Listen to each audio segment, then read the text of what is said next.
The most persuasive leaders never tell people what to do. They ask questions that make actions practically inevitable. While average managers issue directives, elite influencers use precisely calibrated questions that trigger the brain's intrinsic motivation centers, making resistance neurologically impossible. Organizations using a question-based leadership framework report higher execution rates, faster implementation, and stronger employee buy-in than more directive cultures.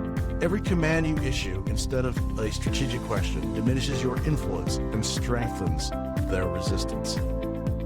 Now, this is a system that I found over a period of time because of all the people I work with. I work with a lot of volunteer organizations, and volunteer organizations are great for truly understanding what's going on and where things are happening, as well as great ways of testing out, because there isn't a lot of pressure there and people are more relaxed and willing to listen and cooperate.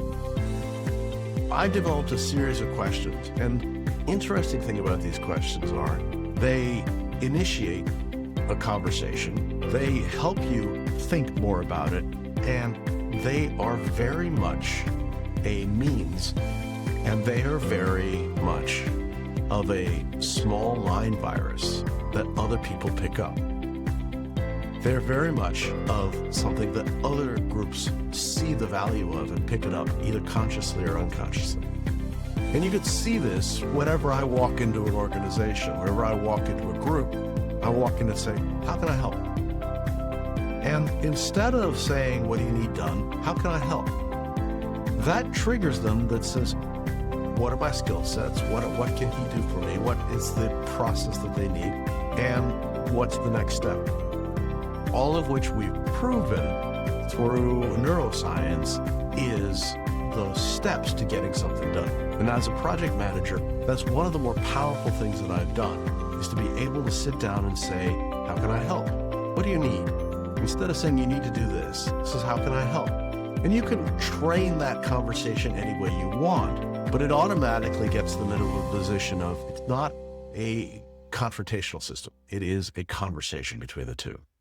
And what you watch is when people walk up and do that, they start to have a different conversation. And as groups work together, and I saw this a lot this summer, as groups work together, that question then permeates through the entire group. I had the opportunity of going to a place in Canada called Algonquin, which is a spectacularly scenic set of lakes and waterways and very few people. It is simply spectacular. And I went with a group of 8 Boy Scouts, and we had a few leaders and some Boy Scouts. And my son has been trained to ask the question, how can you help? If you don't know what to do, walk up and say, how can you help? And I would listen and I would hear him say that and would bring a smile to my face. But as I watched it over and over again, people would say the same thing. And literally the Scoutmaster walked up to me one day and said, how can I help? Really fascinating kind of group dynamics that were working. So this group of 8 individuals were working through problems and solutions and exhaustion and hunger and all of those things. But those sort of neurological keys helped them me. The other questions I love that we can use is, how can we make this happen? Instead of saying, I want to do this, how can we make this happen? How do we make this happen? It changes your brain, and I've always believed that the brain is a question and answering machine.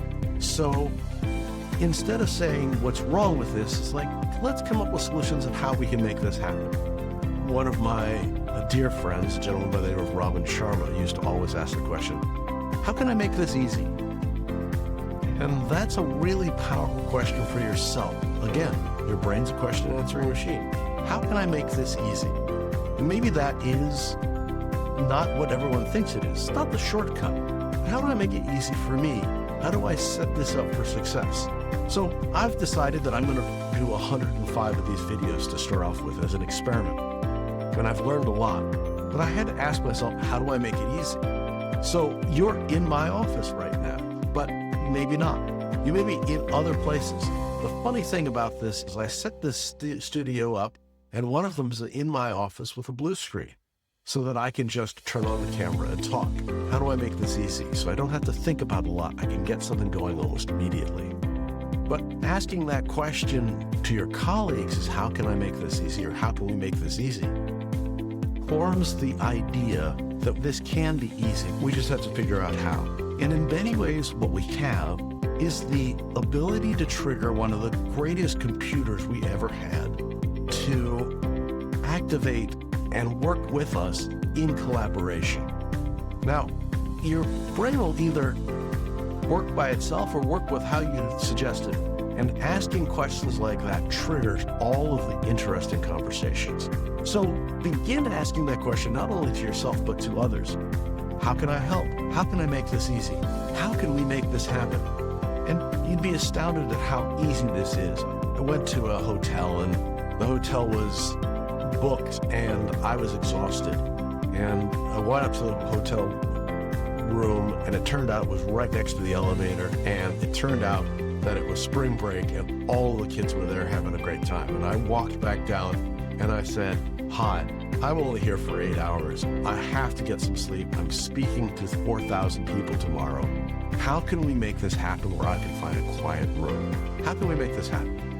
And the guy looked at me, and you saw his face change from, "Oh my goodness, it's not another thing," to, "Oh, let me see if I can solve that." And they were able to solve it. They were able to solve it quite well. And it actually got me an upgrade, which I can't complain about at all. I love hotels that are willing to work with you, and they were very generous, and they gave me a suite. Now, I've never understood a suite for an 8-hour stay. I slept in the bed, and I felt like I should make the bed because I felt bad that the person had to clean the whole place, when I almost felt like I should mark where I was. But in many ways, if I just came down and says, "Here's my problems," that would have been a different conversation. Instead, activating a community to think about the greatest and the best is one of the most powerful ways of not only moving everyone forward, but feeling like they've participated, understand, and are willing and excited to do it. In many ways, we spend a lot of time trying to figure out what and how to do things and to get people to do things. Instead, why not just help them? Because people who participate in the issue will then be part of the issue. People who participate in the ideas and collaborate will have greater buy-in than those that are just told what to do. So what I'd encourage you to do is to come out and take a look at these questions, and what other questions do you use or have you heard that will trigger the same ideas? What I'd love you to do is think about those and write them in the comments below. The beauty of this is that if we have enough of these questions, all of us succeed. And if you would share those questions, we have the ability to create greater and greater abilities, greater and greater understanding, and getting things done. Not in a directive way, but in a cooperative way where everyone has buy-in. So think about those questions, try it out for yourself, and let me know how they work and what questions you use. Put them in the comments below, and let's continue this conversation. I look forward to talking to you soon. Thanks for tuning in to today's episode on the Strategy Session, where we take your business from stuck to unstoppable. Here's another video I think you'd enjoy. If you found these insights valuable, remember to hit the like button, subscribe to our channel, and ring the bell for notifications on our latest videos. Remember, you're not just marketing, you're making history with Ventured Gain.